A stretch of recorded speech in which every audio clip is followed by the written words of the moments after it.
but we're going to use this today. So I'm going to go over lightning and thunder again, just to sort of restate it, because remember, this is of paramount importance to your understanding of tornadoes and hurricanes. Because a tornado is simply a thunderstorm that gets set spinning for reasons that we'll discuss. And a hurricane is a thunderstorm that gets set spinning for reasons that we'll discuss. So it's really important that you understand this. And I told you that it's a good idea if you're interested in animations to go to YouTube or anything else and to look at some of these animations that are there. I found two that are 1 minute long that I think that the animation is good. They're both from the Weather Channel. Some thunderstorms. Hi, I'm Joe Calhoun from News 8. How do those thunderstorms form? Well, you get warm air. Hot air rises, right? As it rises up into the atmosphere, the water vapor in the air starts to cool, and you get droplets of water, condensation. You get bigger clouds, and gradually those clouds build and build and build, and you get a little precipitation. Yeah, the drops are too heavy to stay up in the clouds, so they fall. And you get cool downdrafts with those thunderstorms.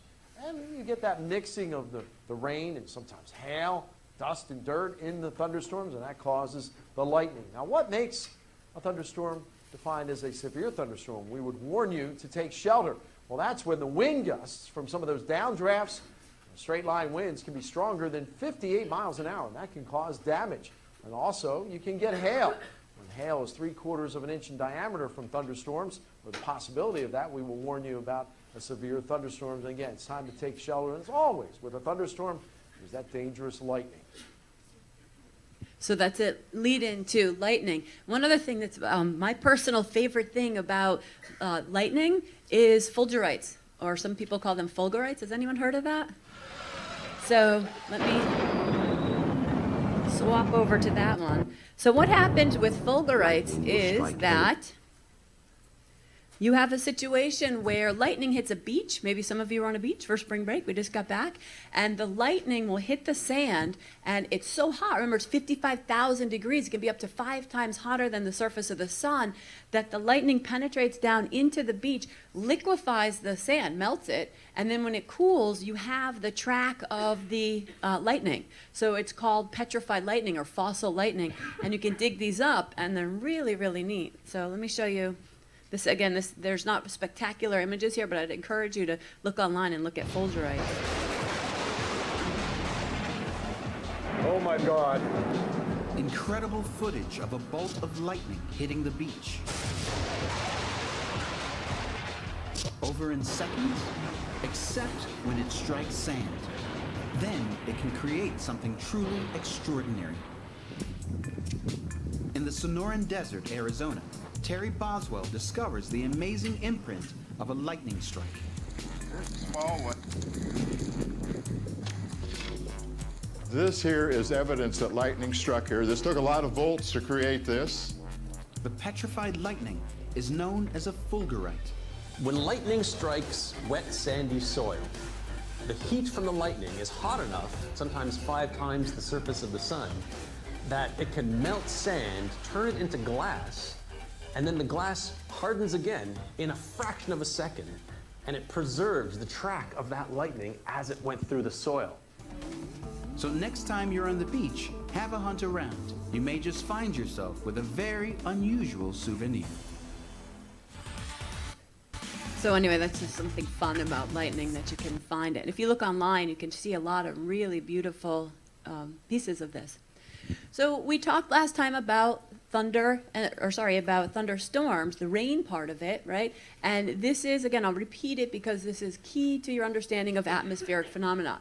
You have an air mass that is hot, and it has a lot of water in it, in the vapor form, and it will rise and expand. Remember, adiabatic cooling. The expansion causes the water vapor to turn from a vapor to a liquid.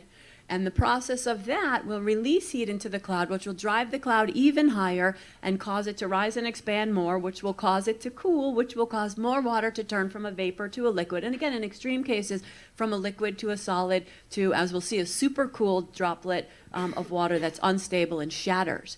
And so this goes on where you have the updraft side where the heat is being released through water's high latent heat of vaporization. And the opposite true, right? High latent heat of fusion. And the other side is the downdrafts where you have vaporous water that is turned to liquid or solid, and you have the rain falling down. So there are the three stages of thunderstorms: the pre or cumulus. The mature stage is actually when there is thunder and lightning, and then the dissipating stage where there's this sort of downdrafts only and light rain, and the whole thing is over. So then we talked about what happens to cause lightning, right? Water very rapidly, because it's a violent, very quick phenomena, changes from vapor, liquid, liquid, solid, solid, supercooled droplets, shatters, brings the positive charges to the top of the cloud, brings the negative charges to the bottom of the cloud. And you have these charges build up for a very, very, very long period of time, or not, a very large concentration, I should say, rather, because air is an insulator. But eventually, these charges will equalize out, and you can have intra-cloud lightning, which is not dangerous to us. The charges go from positive to negative, equalize out, and the charge pockets go away. You can have intercloud lightning, where the lightning is over here, another cloud is over here, and the positive charges from one will equalize out the negative charges of the other. Or in the case of the dangerous stuff, you have induced positive charges. These are induced pockets that are brought about by kind of sympathy, I guess, if you want to say it, from the cloud having these positive charges. Charges build up, and then you have lightning strike from the cloud down, or the reality of the situation is that lightning actually strikes from the ground up.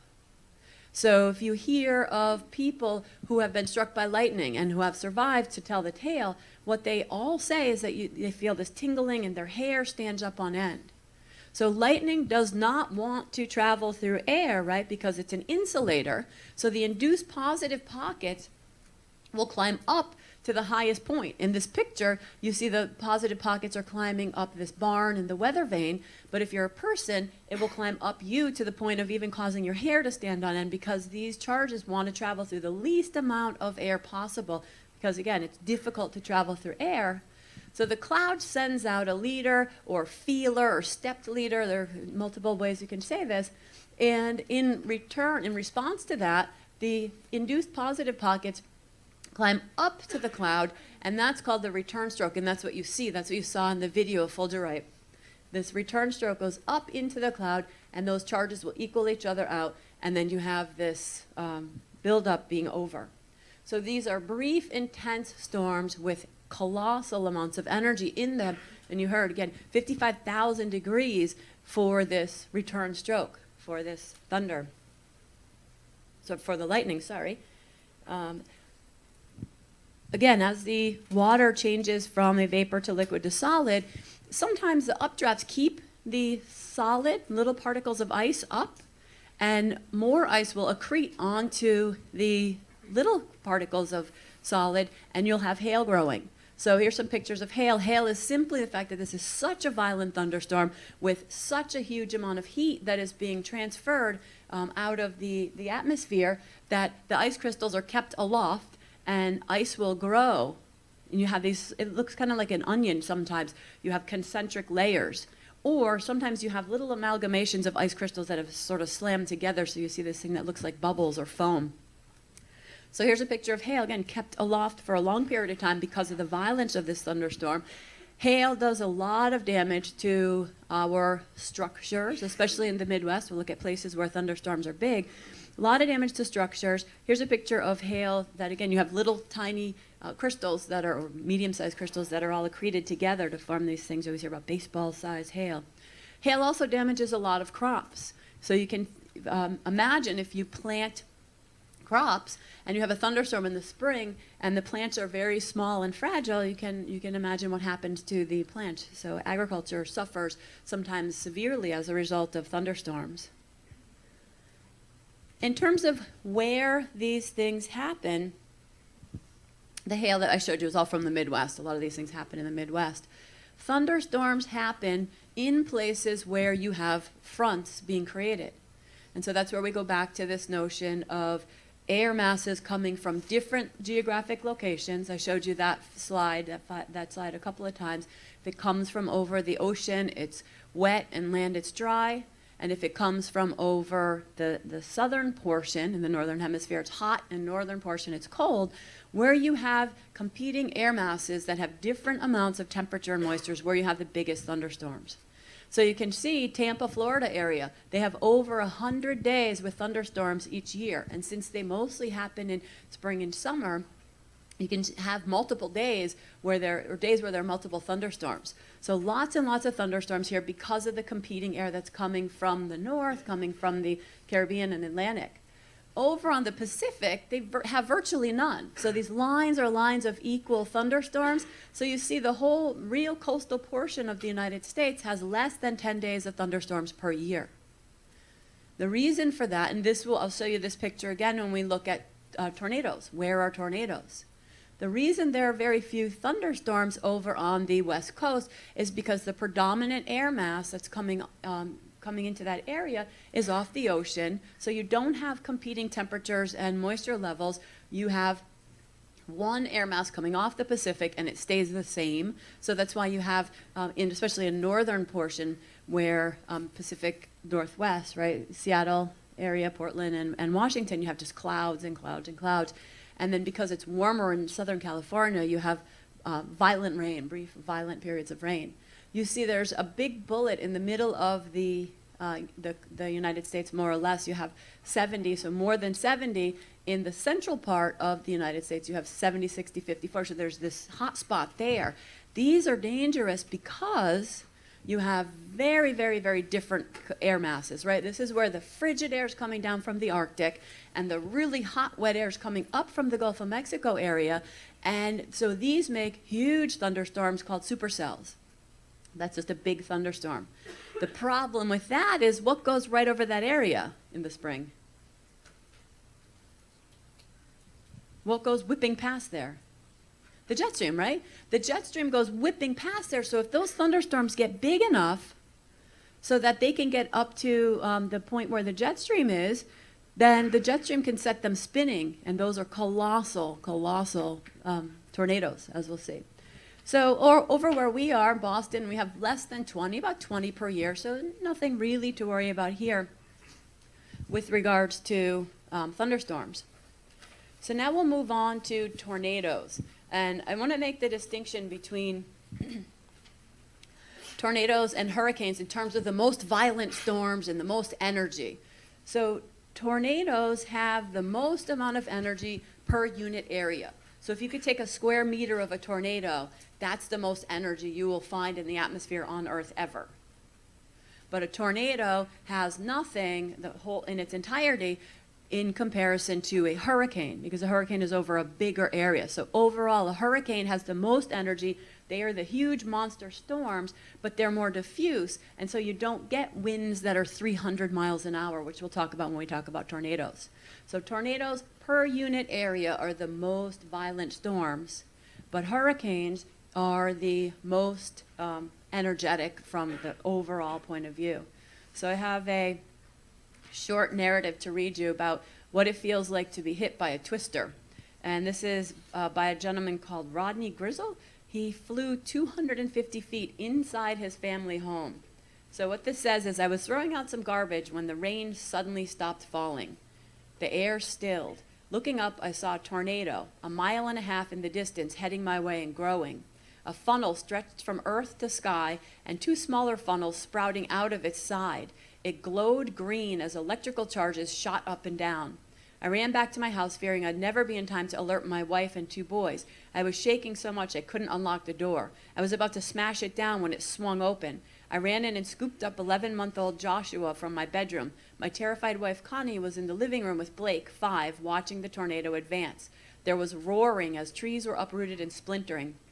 I led everyone to the small walk-in closet in the master bedroom, our tornado shelter. The wind intensified, the splintering grew louder. The second I shut the door, the home shook like a train had slammed into it. Floorboards bent and creaked as 200-mile-an-hour winds rushed underneath us.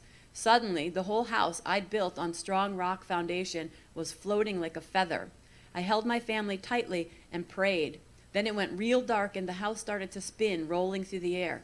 We smashed into the tree line and the walls started folding in like a box. Something hit me on the head. After that, I didn't see much for a while. apart from the flashing white light, but I heard incredible booming noises as we smashed into one tree after the other. The roof flew off, and then there was sky.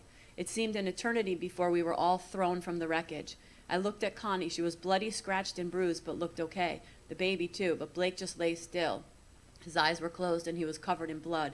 I felt sick. I thought he was dead, but then he opened his eyes and cried out. We'd been thrown 50 feet from our house, which now rested on a mobile home. The tornado had carried our solid 2,600 square foot home over 250 feet and dropped it down. The caravan looked like a squash Coke can. I needed a few stitches, and my wife had a broken jaw, but the children just had cuts and bruises. The loss of our property means nothing when you think what might have been. Some folks had to bury their children. So it's kind of, Wizard of Oz-ish in terms of the magnitude of this, carrying a house. I also brought this. Anyone from Western Mass may remember in 2011, maybe you can't see this, maybe you can, but it says Aftermath. There was a tornado in Springfield, and 3 people were killed, and there was massive devastation in Springfield, Mass, Western Mass, that remains to this day. If you drive around in Springfield, you still see a lot of tornado damage. So that was 5 years ago. So we'll talk about the difference of how these two tornadoes form, a tornado in the Midwest versus a tornado around here. But first, let's look at the fundamentals, the mechanics of a tornado. So tornadoes, again, are the most violent storms per unit area. So they have wind speeds of up to 310 miles per hour. The fastest wind speed we've ever recorded was 318 miles per hour, and it was in a tornado.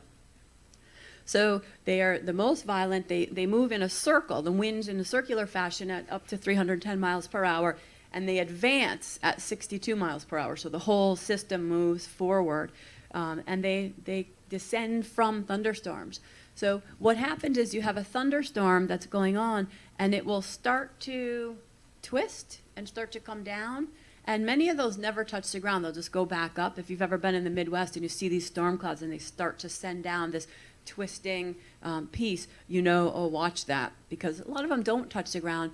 But once they do touch the ground, they become this huge whirling vortex. And again, you can look on YouTube or anywhere else to look for videos of tornadoes. I'm sure you've all seen them. So that's this core of whirling suction. So they suck upwards, which is going to be different than hurricanes. And they suck up everything in their path. They tend to take on the color of the material that's there. So in Georgia, there were a number of tornadoes a couple of years ago, and those are all bright red if you saw them on the Weather Channel, because red is the color of Georgia red clay, right? So the tornadoes were bright red. They can be gray, they can be brown, depending on the soil that's there. And they can actually also go out over the water, where they are called water spouts, and that's the same exact situation, except now they're bluish gray, because they have been over water. But it's the same exact phenomena. There was an interesting case, I don't think this is detailed in your book, there's an interesting case in Florida maybe 7 years ago where a water spout was over the ocean, and it sucked up an entire school of about 2 million fish, and then brought the fish on land, and just they all flopped out all over the this field of a farmer. So the farmer came out after the tornado, and there were 2 million fish flopping around on his agricultural field. So interesting thing. Also, one of our next disasters is called wildfires. They're fire tornadoes, and we'll look at those as well. There's maybe I'll show you this short video clip of this firefighter that got sucked up in a fire tornado. And it happens by similar circumstances, but now obviously it's not rain. It's because of the heat differences as people are trying to fight these fires. Fire tornadoes are the whirling vortex of fire. Quite scary. So the thing is, they form from normal thunderstorms and the downdraft side, where the rain is coming down.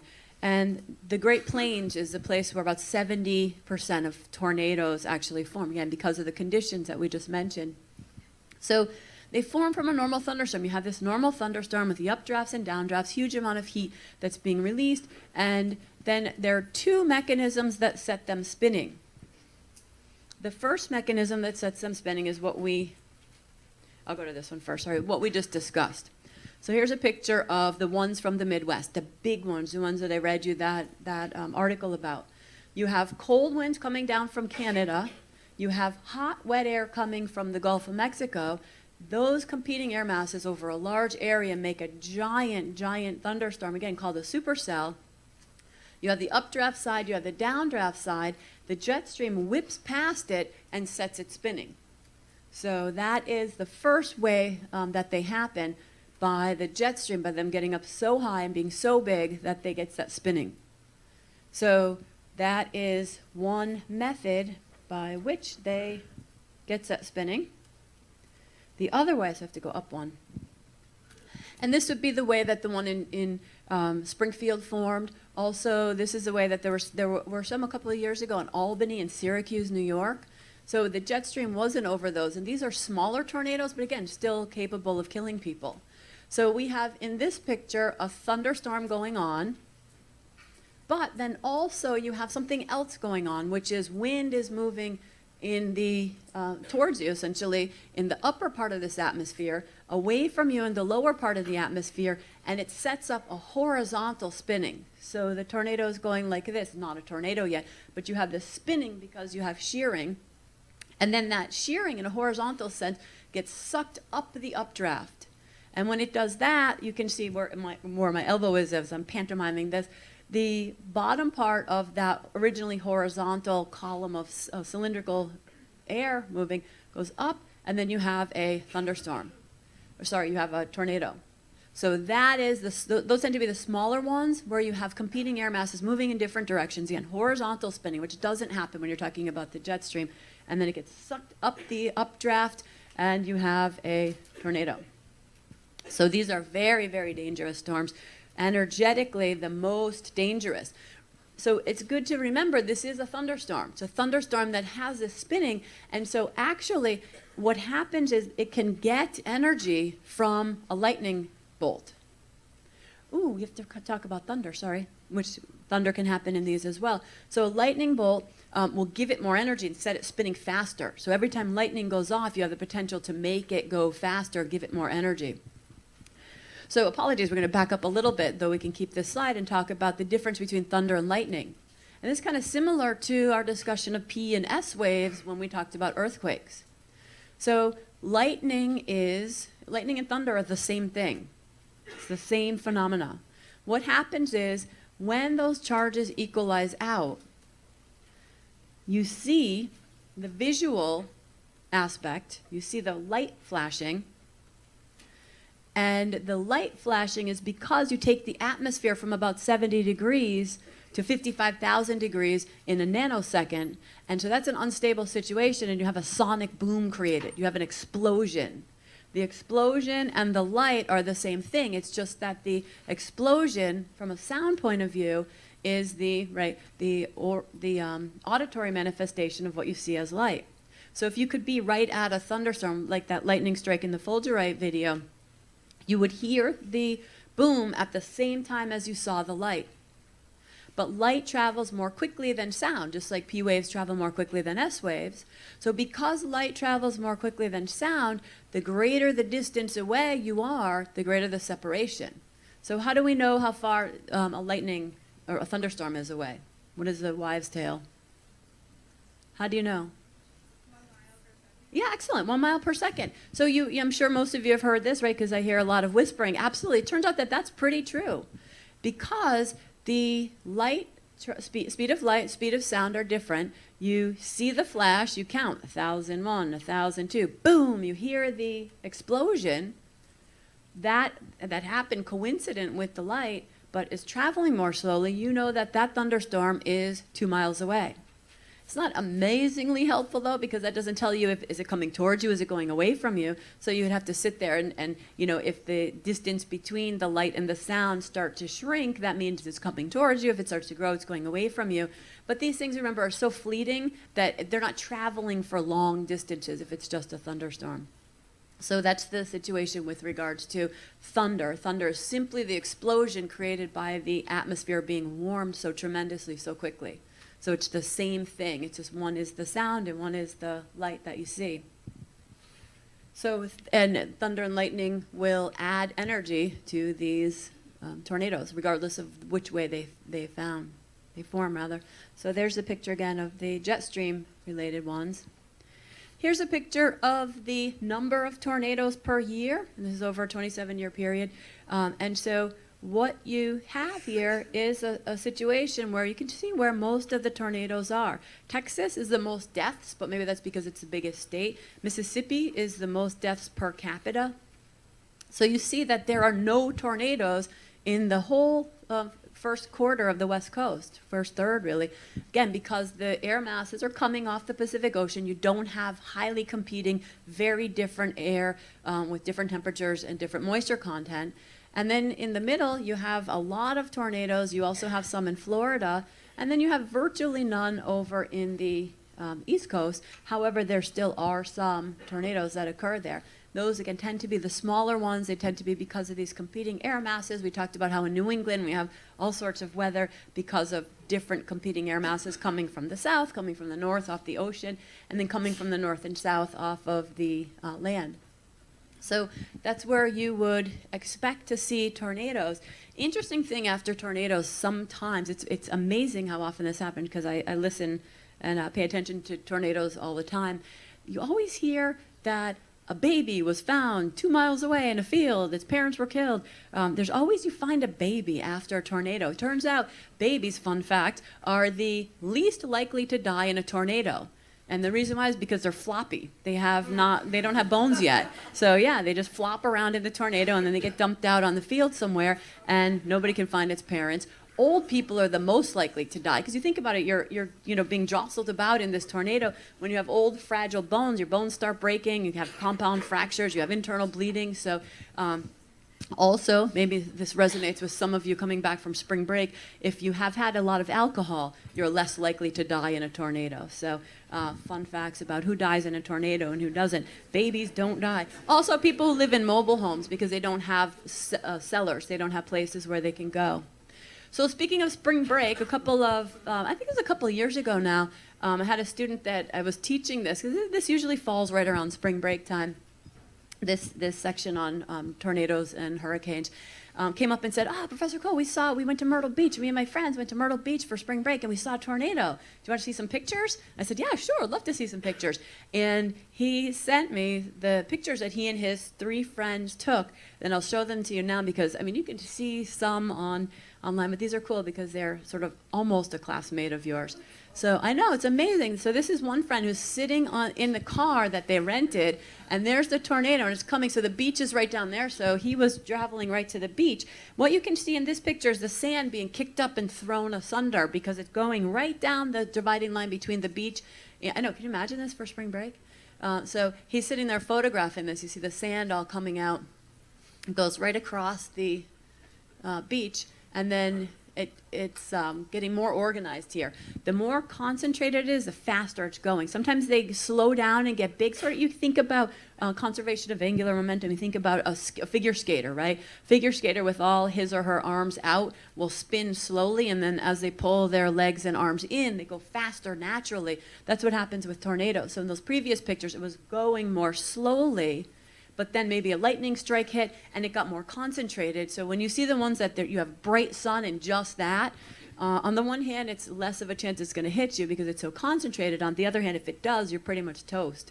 So look at this. This is amazing. I'm so upset because I forgot to get his name, and I would love to put this. I'm in the editing stages of a book that I'm writing, and I want to use this for the cover of the book because it's so amazing, but I'm afraid I'll be sued. So I don't know his name.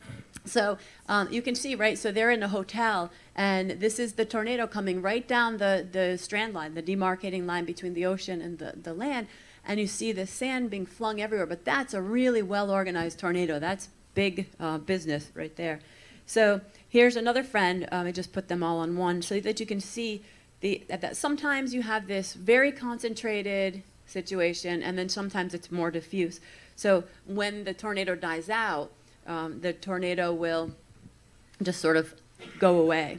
Something that's not in these slides, but that you should have an understanding of, is that we measure tornadoes on the scale called the Fujita scale. It's F-U-J-I-T-A. It's a Japanese scientist who classified tornadoes it's from 0 to 5, based on both the wind speed, so how fast the wind is going in this direction, and also the path length. So you don't have to know the dividing things, but a Fujita scale, sorry, 0 to 5. Fujita scale 0 would be 64 to 116 kilometers per hour, so much less than 100 miles per hour going in this direction. The other end of the spectrum, an F5, which again, if you saw the movie Twister, it's a great movie, it would be considered finger of God. Estimated wind speeds based on evidence, though we've not measured it because it would destroy our instrumentation, is 419 to 512 kilometers per hour. So that's the Fujita scale, that 0 to 5 that measures the wind speed and path length and assigns essentially a level to it. So here's some more pictures from that same former classmate. You can see it getting big over here and then really being organized. And this is the same tornado, same student sitting there. You see the lightning right there, that's adding energy, that's causing it to be more concentrated. Another student, again, you see this highly, highly concentrated funnel cloud, amazing. So this is my favorite. This is the student himself who took these. He's sitting in his hotel room on something like the 12th floor, and instead of going in and down, which is what I would have done, he sat on his balcony taking these pictures. As they're going past, you can see there's lightning and you can see the debris comes right past his window. Thankfully it doesn't hit him. And then they went out the next day after spring break, an exciting spring break, right? And it was fun that they were all taking natural disasters. And they went out and looked at the damage. And so it tends to be that the damage from these tornadoes is absolute. But if you look at a tornado that goes down one side of the road versus another, the houses would all be completely destroyed and flattened, and the ones on the other side would be just untouched. So you can see a number of things there that are tornado related. So hope you enjoyed those spring break pictures. So the last part is the tropical hurricane. And again, what we're looking at is a thunderstorm, but this time over a massive, massive area. And essentially what sets it spinning is the Coriolis this time, because it's over such a large area. So I always struggle with what to show you first. Let me show you the picture first, and then I'll go back up to the description. So here's a hurricane. What happens is you have to have a hurricane over tropical water. So it's about 80 degrees, 85 degrees, has to be 80 degrees or more. Tropical water, so it's on the verge of evaporating anyway. The sun is beating down on it. Again, in the tropics, you have the most concentrated sun's energy hitting the ocean. And so the air mass will start to evaporate. It's very, very hot, lots and lots of water in it, and it will start rising up. Now, in response to it rising up, two things could happen. Either you create a vacuum underneath it, which you don't, or air starts being pulled in, again, like spokes of a bicycle wheel, along the surface of the ocean to equalize out the pressure. So that's what happens. Air's rushing in all directions to try to equalize out the pressure, and it never does because this air mass is rising and expanding like crazy. The lowest barometric pressures ever documented are beneath hurricanes. So you have very low barometric pressures. This air mass is rising and expanding, and just like in a thunderstorm, the air mass will then rise and expand. Water will go from vapor to liquid to solid, which releases heat, which drives it even higher. These things go up to the top of the atmosphere, the top of the lower part of the atmosphere. Huge, huge, huge storms. So now what happens is it's over such a large area that, remember, so if Earth is kind of like this, Earth is spinning, and the top part of my arm, bad day to not have a belt loop, top part of my arm is spinning at a slower rate than my elbow, which would be where the equator is. So what happens is, if you tilt this towards you, the bottom part of the hurricane is spinning faster than the top part, which causes it to start twisting. And it twists clockwise in the northern hemisphere. It'll twist counterclockwise in the southern hemisphere. So it starts to spin because Earth is spinning out from under it, and it's spinning out from under it at a differential rate. Less in the north, more in the south. So this hurricane, so I'll go back up to the description now, and we'll come back to that. So you have warm water in the ocean, greater than 80 degrees Fahrenheit. It's about to evaporate. The sun starts hitting it, and the evaporation goes on at a tremendous rate. Air's coming in from all sides to try to equalize out the low barometric pressure, and it starts spinning. But remember, it's not really spinning. It appears to us as if it's spinning, but really it's staying there, and Earth is spinning out from under it. So the air, just like in a thunderstorm, will expand, right? When it expands, the temperature drops by adiabatic cooling, even though you're not adding or subtracting energy. Rain will form, hail will form. The process of taking water from a vapor to a liquid to solid causes heat to go into the cloud. And so as long as there's vaporous water in this hurricane, you're going to drive it higher and higher and higher and add energy to it. As long as it's over water, you're going to add vaporous water to it. So these things can go on, as you'll see in the next couple of slides, for very, very large periods of time. So the air that's rising and spinning causes this chimney effect. You all know the eye of a hurricane, right? The eye of a hurricane is actually a dangerous place, even though it's calm and peaceful, because what happens, not like a tornado where it's being sucked up, air's coming from the top of the atmosphere and diving down in the center of the hurricane, kind of like a whirlpool, diving down the center of the hurricane. And we, again, don't feel wind that goes up or down. So we suddenly see the sun, the birds come out, and it seems like a beautiful day. And we then sometimes can mistake this for the storm being over. And we go out and start looking to help our neighbors or picking up trash or doing whatever. And then you're hit with the other side of the hurricane, because again, it's over a large area. You could see in all directions, it's sunny and beautiful. Hit with the eye wall, which is the most energetic part, the edge of the hurricane, the eye wall. So look at this picture again. So the inside of the hurricane is the eye. It's very calm. Air's coming all in like spokes of a bicycle wheel down through the eye to try to equalize out that barometric pressure, right? Because there's very low pressure here, and relatively speaking, there's higher pressure up here. So the air mass dives down. The whole thing is such spinning, but it's also going up and rising. You can have also tornadoes all throughout this. They're called spin-up vortices. So you have tornadoes that are in here, massive, massive rain. And I think I told you this the first day of classes. A Category 5 hurricane has 200 times the capacity of humanity to generate electricity. So if you turned on all of our generators all over Earth and brought them into one relatively very small area, you'd have to multiply that by 200 to get the energy that's in one of these hurricanes. So these are gargantuan storms, very, very, very damaging storms, huge amounts of energy. And that energy comes from, right, some of the things of the top 10 coolest things about water. Water has a tremendous ability to absorb heat, to transfer heat, to store heat. So that's a hurricane. Again, it's simply a giant thunderstorm that forms in tropical water over the ocean, and it gets set spinning because of the Coriolis. So not only does it get set spinning because of the Coriolis, the tracks are kind of curved because of the Coriolis effect. So you see so it's spinning clockwise in the northern hemisphere, and then it comes up and spins that way essentially in the northern hemisphere. As long as these things are over warm ocean water, so the equator's right around here, they'll stay warm, they'll stay strong, and keep doing what they're doing. There are really 4 things that these hurricanes do where we are. And again, we can talk about them globally, but we're in the United States, so we'll talk about them here.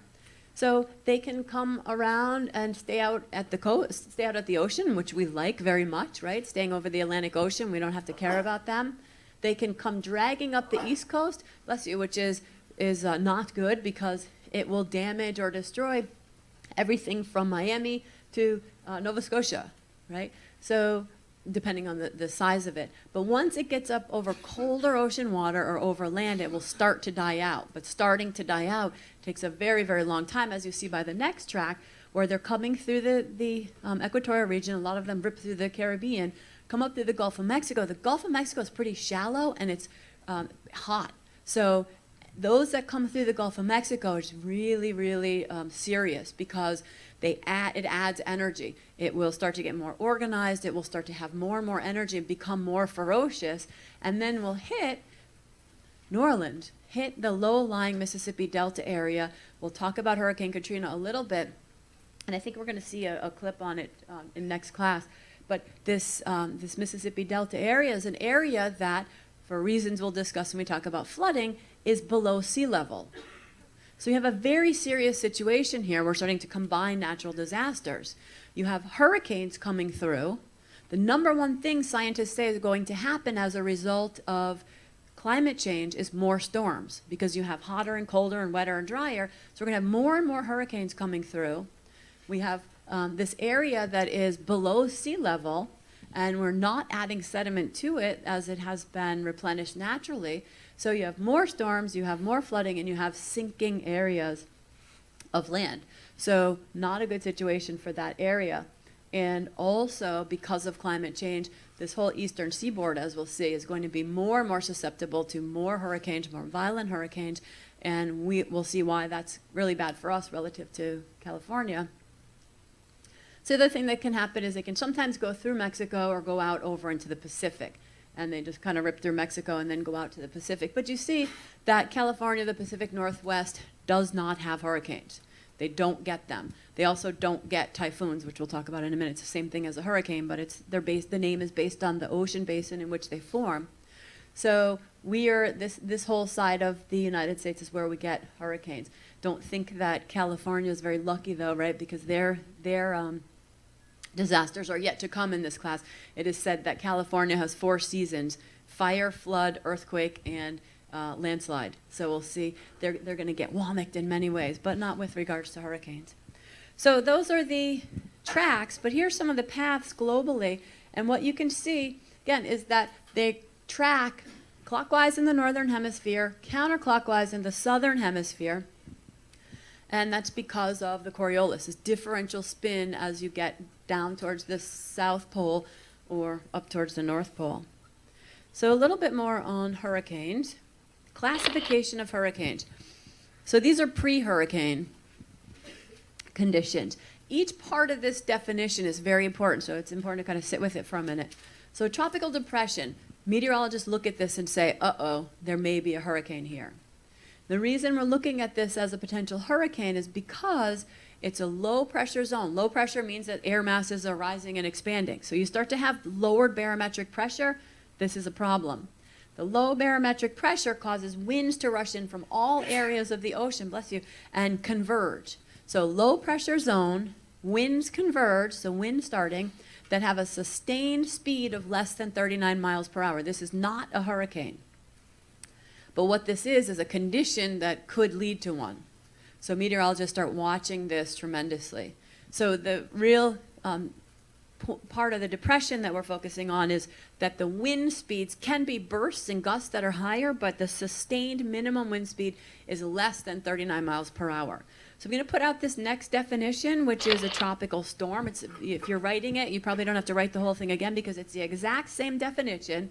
Low pressure zone, it's getting lower pressure. Winds are converging at a faster rate because now we have speeds between 40 to 74 miles per hour. Again, there can be bursts that are higher, but the sustained wind speed is between 40 and 74 miles per hour. When you have a hurricane, so again, same definition here. A hurricane is what this phenomena is called if it originates in the Atlantic Ocean.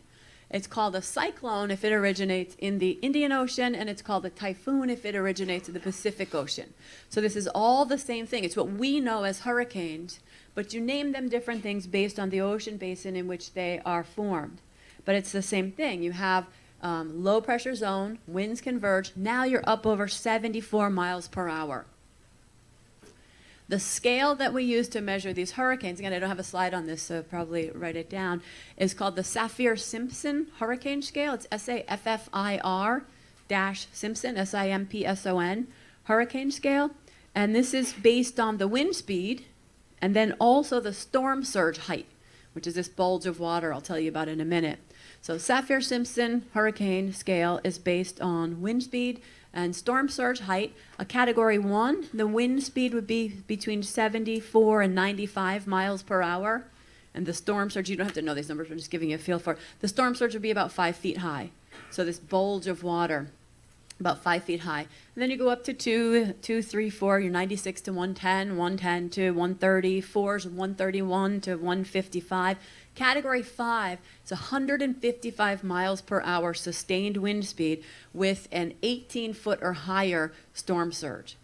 So this is a big, big hurricane. Again, you don't need to know this, the distinctions, the dividing line, but just know the Saffir-Simpson scale goes from 1 to 5, and a category 5 is over 155 miles per hour, so very, very large wind speed. In terms of what causes the damage, so I'm just going to put these all out. I think that's it. Okay, oops, sorry.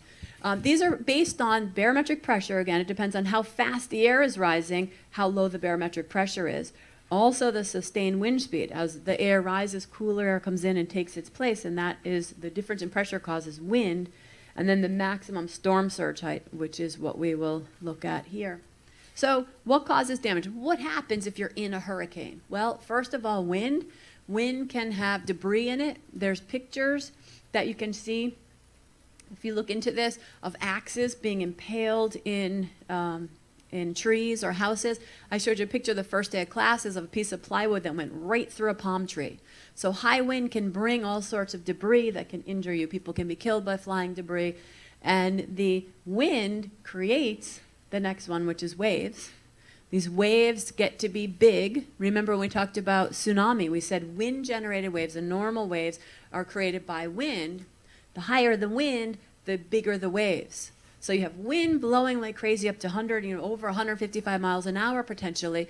The wind creates huge waves, and the waves, similar to a tsunami, right? We said that some of the mechanisms by which we stop hurricanes and storm surges are the same things we use for tsunamis, seawalls, that sort of thing.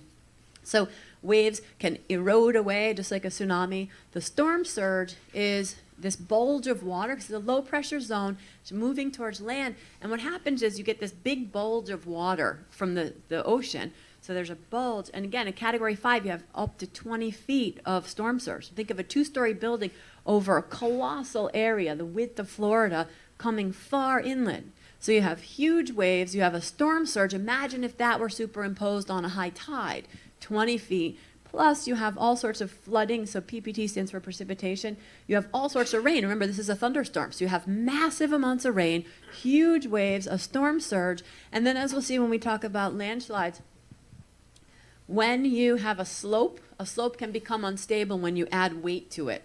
And that weight is going to be saturating it with water from a hurricane or from some sort of flood. So oftentimes where you have a high relief, a high sloped area on the coast, and there is a hurricane that comes in, or a typhoon or a cyclone, you will have massive landslides in the days after. So those are the things that you would be experiencing, mostly just drenching rain, storm surge, massive flooding inland. And we have one more minute. There's a picture of Hurricane Andrew, which was the previous hurricane to Hurricane Katrina. Again, I think we're going to see some video on Hurricane Katrina on Friday. You can see the size of it in the lower left-hand corner. And this is something that you will read about in the book. This is a case study in the book, so I'd encourage you to have a look at that, because we're talking about it in class, and we'll probably see something on it tomorrow. So those are some salient points about it to end class. The bottom line is, do we rebuild? We are in an area below sea level where there's going to be more and more hurricanes coming in. Should we be rebuilding these areas, or should we be abandoning them because they're no longer really habitable? So we'll continue with that when we talk about flooding. So see you Friday.